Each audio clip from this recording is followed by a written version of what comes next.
Yes, you do ask how long it's going to go on, really, and we've been doing it a long time now. And I don't know.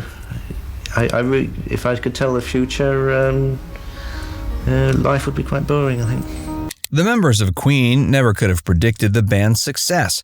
Becoming one of the biggest rock bands in history is like catching lightning in a bottle. They also couldn't have predicted the events that would shake up the band. It all started with the death of their unforgettable frontman Freddie Mercury. The loss affected bass player John Deacon so deeply he never played music again. They attempted to get him back before reforming with new members.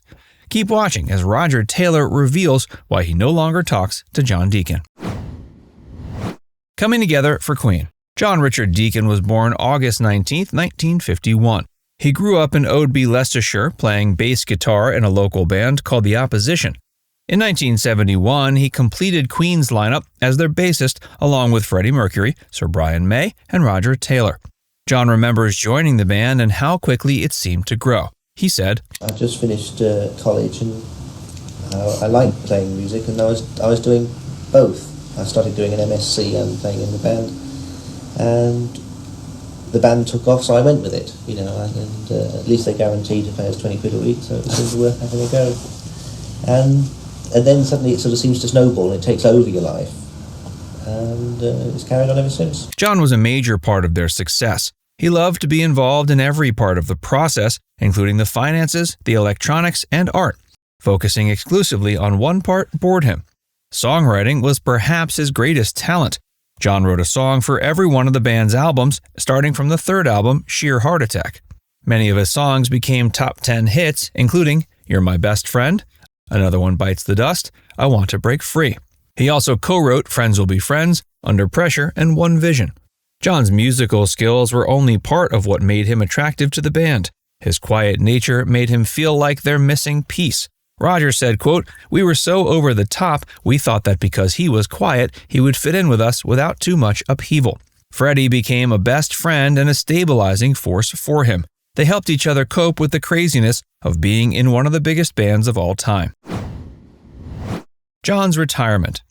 Everyone was hit hard by Freddie Mercury's death on November 24, 1991. John seemed to take it the hardest. He became reclusive and refused to go on with the band. He felt there was no point because it was impossible to replace Freddie. John did play with Queen 3 more times. They included the Freddie Mercury tribute concert in 1991, a charity concert at Caudray House, September 18, 1993, and the opening of Béjar Bella in Paris on January 17, 1998. The last one of those was John's hardest. The signs of him needing to stop performing were evident to his bandmates.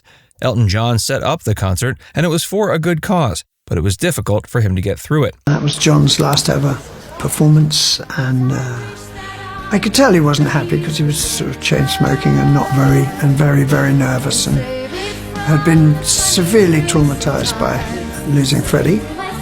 Deaky, our dear friend John, I think he didn't arrive at the same place as we did. And at the end of it, he says, I can never do this again. I can't do this.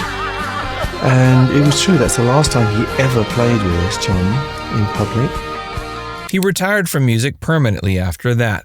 He only briefly rejoined on the recording of the song No One But You, Only the Good Die Young, on the Queen Rocks album. Queen's final studio album, Made in Heaven, came out November 6, 1995. It even included posthumous vocals from Freddie. It was like a final memorial for everything the band had done together. That made it the right time for John to leave. Stepping off the stage for good also wasn't a hard decision from a monetary standpoint because he had plenty of money to retire on. He was worth approximately £200 million. He now lives a quiet, reclusive life at home in southwest London. He stays at home with his wife of 44 years, Veronica Tetzlaff, and his 6 children. He's occasionally spotted out on the street, blending in by wearing casual clothes. Trying to get John back.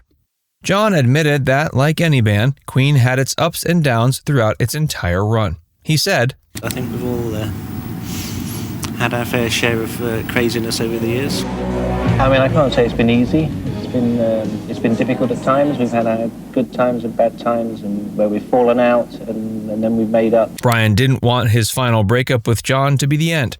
He's admitted he asked his fellow bass player to return to the band multiple times. each time he was turned down. Brian decided to respect those wishes and soldier on without him, and it ended up being the best choice. He also doesn't think it would be easy for the former rocker to slip back into the modern music industry. He said, I think it would be difficult for him anyway, because things have changed a lot. And Roger and I have adapted a certain amount. We're still very old school, but we're aware of different ways of behaving these days and different ways in which our art is channeled. He respects the fact that his former bandmate has moved on to something different now. Bands are made of human beings, and human beings aren't meant to do the same thing forever. Brian said that if they could meet in private and talk about it, there may be hope, but it was unlikely. He frankly said, I think not. Of course we love John, and we always will, but we don't have any significant contact with him now. That's the way he wants it. He wanted to cut that tie and to be a private person, and we have to respect that. Why the band doesn't stay in touch with John. Sir Brian was asked if he and John still spoke. He said they didn't, but it was John's choice. He said that it had nothing to do with spite or bad relations, but that, quote, it's just that he needs to have his privacy. You have to respect that. John is still a business partner, and they consult him for all financial decisions. He had a strong mathematical background from college and has always felt in control of Queen's finances. He once said, I'm the only one who really keeps an eye on, basically how much money is coming in, going out, and what sort of position we're in, and also that